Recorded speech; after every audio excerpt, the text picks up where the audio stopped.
Um dos eventos destacados na Bíblia é o que chamamos de arrebatamento. E há não poucas dúvidas em torno do tema. Para alguns, esse evento é apenas simbólico, para outros, será um evento histórico. Uns defendem que ele ocorrerá de maneira secreta, outros que será um evento público. Para alguns, ele ocorrerá antes da grande tribulação, para outros, depois. Enfim, como ter certeza à luz da Bíblia como será este dia? Quando a gente não sabe, né? A Bíblia já deixa claro, né? Isso. Esse é o tema do programa de hoje, atendendo ao pedido de uma de nossas ouvintes internautas de São José dos Campos, em São Paulo.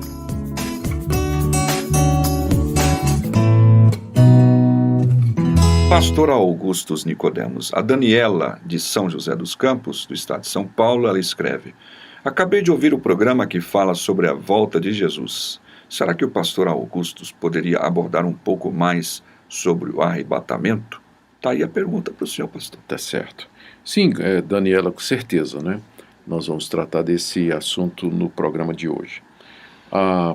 O termo arrebatamento, ele tem sido usado pelos cristãos para se referir ao encontro de Jesus Cristo com a sua igreja no final dos tempos. É um encontro escatológico, ele ainda não aconteceu, ele está previsto na Bíblia como sendo um dos eventos que compõem o fim da história desse mundo como nós a conhecemos. E a base para esse evento está lá na primeira carta de Paulo aos Tessalonicenses, no capítulo 4, quando Paulo escreveu àqueles irmãos e disse o seguinte, estou lendo aqui a partir do verso 13, irmãos, não queremos que vocês sejam ignorantes quanto aos que dormem. Os que dormem aqui é os que morreram, né? Para que não se entristeçam como os outros que não têm esperança. Se cremos que Jesus morreu e ressurgiu, cremos também que Deus trará, mediante Jesus e com ele, aqueles que nele dormiram. Dizemos a vocês, pela palavra do Senhor, que nós, os que estivermos vivos, os que ficarmos até a vinda do Senhor, certamente não precederemos os que dormem, pois dada a ordem, com a voz do arcanjo, e o ressoar da trombeta de Deus, o próprio Senhor descerá dos céus, e os mortos em Cristo ressuscitarão primeiro. Depois nós, os que estivermos vivos, seremos arrebatados com eles nas nuvens, para o encontro com o Senhor nos ares, e assim estaremos com o Senhor para sempre. Consolem-se uns aos outros com essas palavras. Então, o que o apóstolo Paulo está descrevendo aqui é a segunda vinda de Cristo. E está dizendo que quando Jesus Cristo vier, os mortos em Cristo ressuscitarão e os que estiverem vivos subirão transformados para o encontro no Senhor, com o Senhor nos ares, juntamente com os mortos agora também ressurretos e glorificados. Então, o termo arrebatamento é usado para dizer que tanto os mortos que ressuscitam como os vivos transformados serão como que tomados por Deus desse mundo e levados a um encontro com o Senhor nos ares. Esse encontro acontecerá acima da superfície da terra, não é? Exato. E como se fosse assim, nós vindo da terra e o Senhor vindo dos céus, nos encontrando ali no meio, mais ou menos, maravilha, né? Então, o nome desse movimento em que nós somos tomados da terra para o encontro com Jesus nos ares é chamado de o arrebatamento. Então, isso não é negado por nenhuma linha evangélica. Todos os evangélicos acreditam nesse momento do encontro com o Senhor nos ares. A grande pergunta é quando ele se dará. Quando é que esse arrebatamento se dará dentro da cronologia dos eventos escatológicos? Então, a posição mais antiga, né, a posição histórica mais antiga, é que esse arrebatamento coincide com a vinda de Cristo Jesus. Ou seja, ele vem para julgar o mundo, ele vem para terminar a história desse mundo, para estabelecer o seu tribunal e exercer justiça e juízo.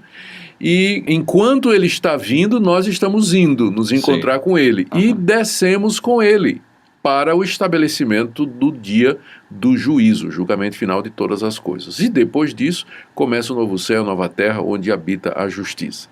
Então, antes do arrebatamento, o arrebatamento coincide com a vinda de Jesus. Existe aquele período chamado de a Grande Tribulação. Que é, às vezes, o ponto que as pessoas discordam. Exatamente. Há o período chamado de Grande Tribulação. Algumas pessoas, há cerca de uns 200 anos para cá, dentro do movimento chamado dispensacionalista, começaram a sugerir que o arrebatamento não é a mesma coisa da vinda de Cristo. Ele não vai acontecer na vinda do Senhor Jesus, mas ele vai acontecer antes da Grande Tribulação. E, na verdade, Jesus voltaria secretamente, antes daquele período de grande sofrimento para a humanidade, né, chamado de Grande Tribulação, tiraria a sua igreja da terra e depois despejaria a sua ira sobre o mundo durante esse período de sofrimento, não é? Então, o arrebatamento nessa posição dispensacionalista, e que alguns pré-milenistas também têm, aconteceria antes da Grande Tribulação, com o objetivo de evitar que os crentes passem por esse sofrimento. Por grandes sofrimentos, né, descritos na Bíblia. Exatamente. Então, nessa perspectiva, o arrebatamento se dá antes da Grande Tribulação, consiste de um encontro secreto de Cristo com a sua igreja, e depois da Grande Tribulação, Cristo volta, e já seria a terceira vez, né, em público, a vinda dele pública, não é, para terminar a Grande Tribulação, recompensar a sua igreja, punir os maus e começar o milênio, né? O milênio terreno na perspectiva dispensacionalista. Nádia, eu tenho muita dificuldade com essa abordagem, viu?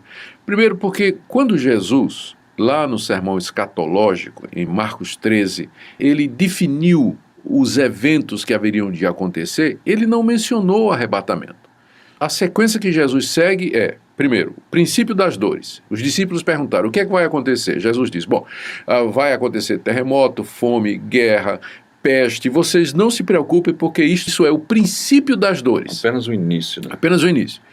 Depois virá uma grande tribulação. Jesus chegou inclusive a dizer que se Deus não abreviasse o tempo daquela tribulação, nem os eleitos que ele escolheu haveriam de suportar. Ora, o termo eleito, escolhido, é o termo que é usado para a igreja, né, para o crente, para o cristão na Bíblia, é designação padrão. Se Jesus disse que Deus abreviou a grande tribulação para que os eleitos pudessem suportar, significa que não teve arrebatamento nenhum antes, não é? Exato. Que a igreja passa na grande tribulação.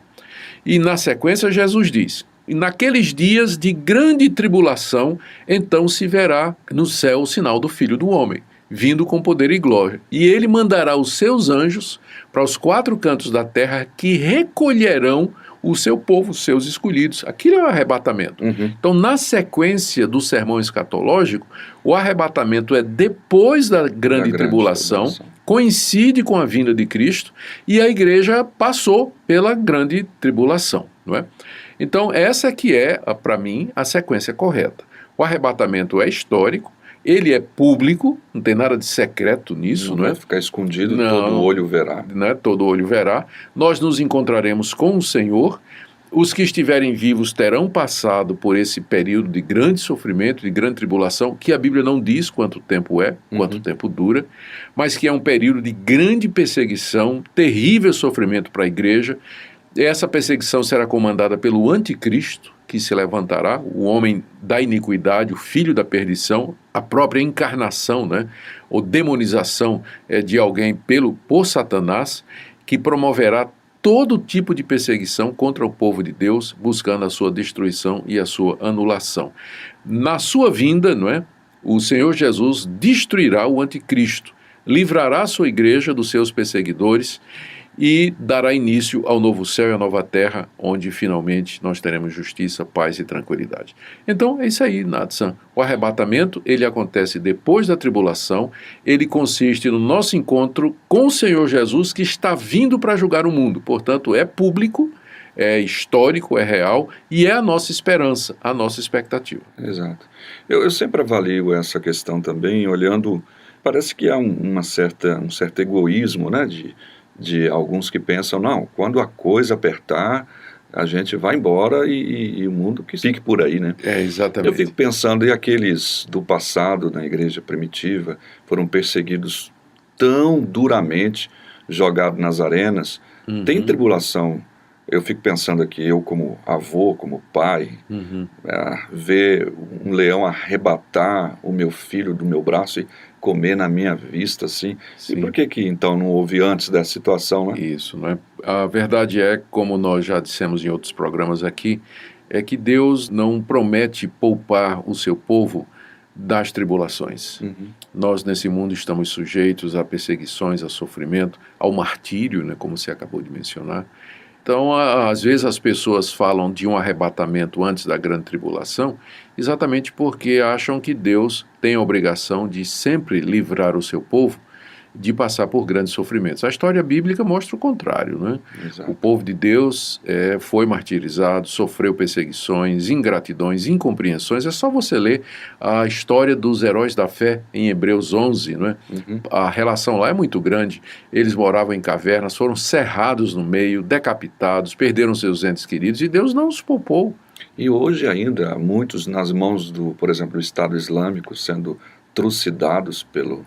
E continuam lá sofrendo, dando testemunho de Cristo e não são arrebatados, né? E a igreja sendo fortalecida. Sendo fortalecida. Então, sempre achei que é melhor a gente estar preparado para enfrentar a grande tribulação e de repente ser arrebatado antes, né, se a gente estiver errado, do que você pensar que você vai ser arrebatado e de repente você se vê no meio da grande tribulação. Despreparado.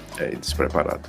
Tá bom, chegamos ao final de mais uma edição do programa Em Poucas Palavras, que hoje atendeu ao pedido da nossa ouvinte de São José dos Campos, a Daniela, que pediu encarecidamente que tratássemos desse tema. Esperamos que o comentário do pastor Augusto tenha sido útil para você, como também para os demais ouvintes. Pastor. Eu termino com aquela última oração da Bíblia que está no livro de Apocalipse. Maranata, vem Senhor Jesus.